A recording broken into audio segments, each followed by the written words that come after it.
Saudara dan saudari yang dikasihi Tuhan, kita berjumpa dalam acara Mendekap Kasih Tuhan, bersumber pada 1001 renungan inspiratif karya Romo Frans Sales SIY, dan sebagai renungan singkat bagi saudara dan saudari yang sedang menderita sakit, baik yang dirawat di rumah sakit maupun di rumah sendiri, dirawat bersama dengan keluarga.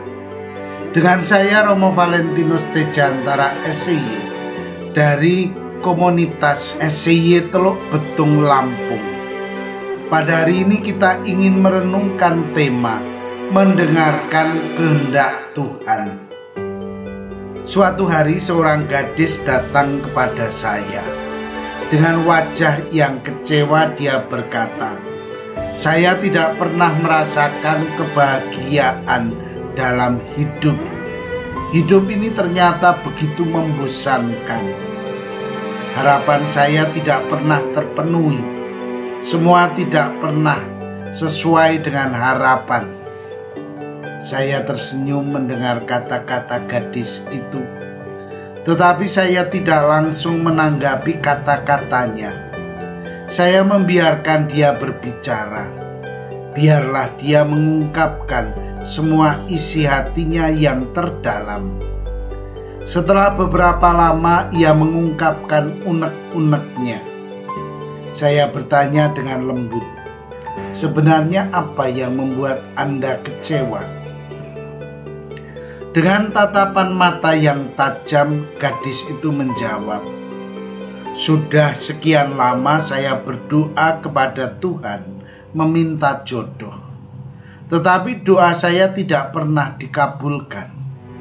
Mengapa Tuhan menutup telinganya begitu rapat?" Lagi-lagi saya tersenyum mendengar kata-katanya. Lantas saya menjawab, "Mungkin Anda salah berdoa.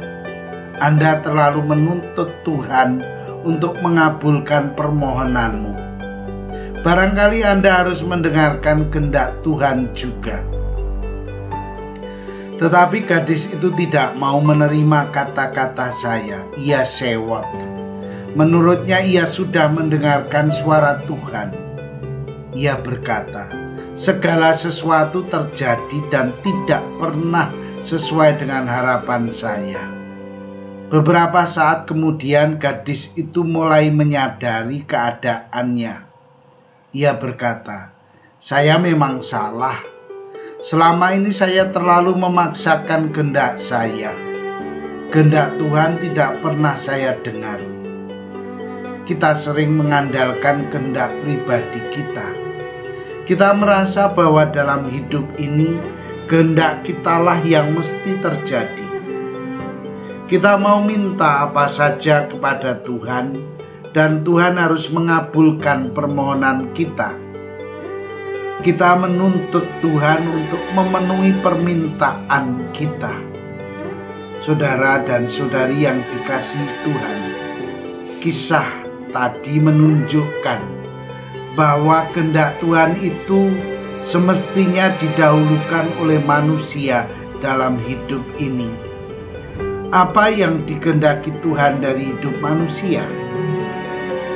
Tuhan menghendaki agar manusia memiliki hidup bahagia.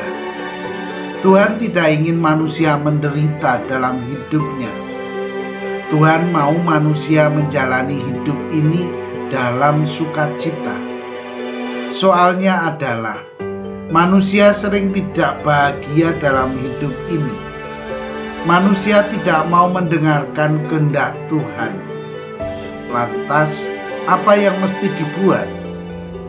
Manusia mesti memasang telinganya lebar-lebar bagi kehendak Tuhan.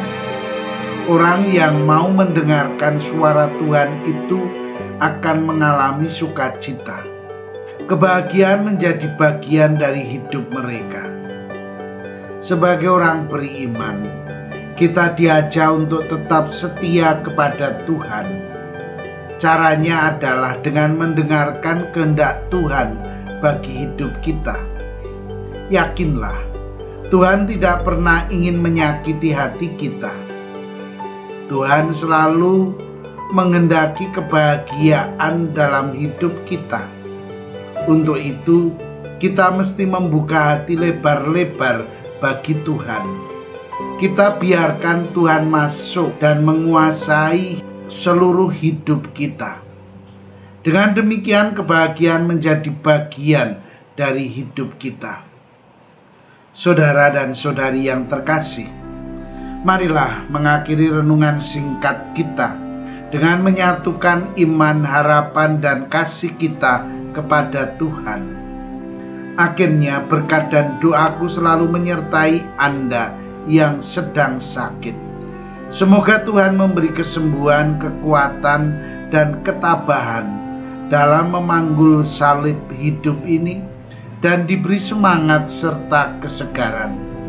Doa dan berkatku selalu menyertai Anda. Sampai bertemu dalam renungan selanjutnya.